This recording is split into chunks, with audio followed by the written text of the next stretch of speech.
Hi friends, വീഡിയോയിലേക്ക് സ്വാഗതം. ചലനവും ചലന നിയമങ്ങളുമാണ് ഈ വീഡിയോയിൽ ഉൾപ്പെടുത്തിയിരിക്കുന്നത്. ചലനം എന്താണെന്ന് നോക്കാം. ചുറ്റുപാടുകളെ അപേക്ഷിച്ച് ഒരു വസ്തുവിനുണ്ടാക്കുന്ന സ്ഥാനമാറ്റമാണ് ചലനം. എന്താണ്? ചുറ്റുപാടുകളെ അപേക്ഷിച്ച് ഒരു വസ്തുവിനുണ്ടാകുന്ന സ്ഥാനമാറ്റമാണ് ചലനം എന്നത് കേട്ടോ. ഒരു വസ്തുവിൻ്റെ ചലനാവസ്ഥയെയോ നിശ്ചലാവസ്ഥയെയോ പ്രതിപാദിക്കാൻ അടിസ്ഥാനമായി എടുക്കുന്ന വസ്തുവാണ് അവലംബക വസ്തു. എന്നാണ് അവലംബക വസ്തു എന്നത്. ദൂരവും സ്ഥാനാന്തരവും എന്താണെന്ന് നോക്കാം. സഞ്ചരിക്കുന്ന വസ്തുവിൻ്റെ സഞ്ചാരപാതയുടെ ആകെ നീളമാണ് ദൂരം. അപ്പോൾ ദൂരം എന്താണെന്ന് ചോദിച്ചാൽ സഞ്ചരിക്കുന്ന വസ്തുവിൻ്റെ സഞ്ചാരപാതയുടെ ആകെ നീളമാണ് ദൂരം എന്നത്.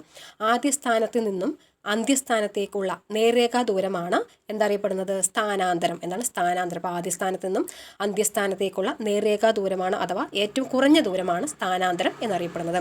ദൂരം അദിശ അളവും സ്ഥാനാന്തരം സദിശ അളവുമാണ്. അപ്പോൾ ദൂരം എന്നത് അദിശ അളവാണ്, സ്ഥാനാന്തരം സദിശ അളവാണ്. നേർരേഖയിൽ സഞ്ചരിക്കുന്ന ഒരു വസ്തുവിൻ്റെ ദൂരവും സ്ഥാനാന്തരവും തുല്യമായിരിക്കും. അപ്പോൾ നേർരേഖയിൽ സഞ്ചരിക്കുന്ന ഒരു വസ്തുവിൻ്റെ ദൂരവും സ്ഥാനാന്തരവും തുല്യമായിരിക്കും. എന്താണ് നേർരേഖാ ചലനം നോക്കാം. ഒരു വസ്തുവിൻ്റെ നേർരേഖയിലുള്ള ചലനം. എന്താണ്? ഒരു വസ്തുവിൻ്റെ നേർരേഖയിലുള്ള ചലനമാണ് നേർരേഖാ ചലനം. ഉദാഹരണം, ഞെട്ടറ്റു വീഴുന്ന മാമ്പഴത്തിൻ്റെ ചലനം എന്തിന് ഉദാഹരണമാണെന്ന് ചോദിച്ചാൽ നേർരേഖാ ചലനത്തിന് ഉദാഹരണമാണ്. വർത്തുള ചലനം എന്താണെന്ന് നോക്കാം. ഒരു വസ്തുവിൻ്റെ വൃത്തപാതയിൽ കൂടിയുള്ള ചലനമാണ് വർത്തുള ചലനം എന്നറിയപ്പെടുന്നത്. ഉദാഹരണം, ഒരു കല്ല് ചരടിൽ കെട്ടി കറക്കുമ്പോൾ കല്ലിനുണ്ടാകുന്ന ചലനം എന്തിന് ഉദാഹരണമാണെന്ന് ചോദിച്ചാൽ വർത്തുള ചലനത്തിന് ഉദാഹരണമാണ്. അടുത്തത് ദോലന ചലനമാണ്.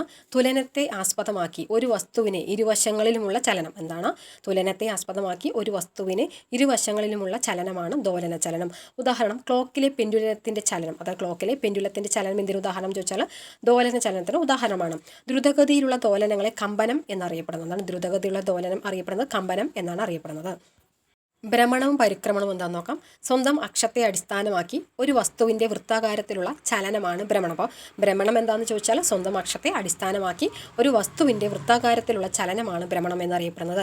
ഉദാഹരണം, കറങ്ങുന്ന പമ്പരത്തിൻ്റെ ചലനം എന്തിന് ഉദാഹരണമാണ് ചോദിച്ചാൽ ഭ്രമണത്തിന് ഉദാഹരണമാണ്.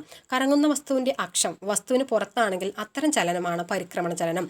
ഉദാഹരണം, സൂര്യന് ചുറ്റും ഭൂമിയുടെ ചലനം, കറങ്ങിക്കൊണ്ടിരിക്കുന്ന ഒരു ഫാനിൻ്റെ ലീഫിൻ്റെ ചലനമൊക്കെ എന്തിന് ഉദാഹരണമാണെന്ന് ചോദിച്ചാൽ പരിക്രമണത്തിന് ഉദാഹരണങ്ങളാണ്.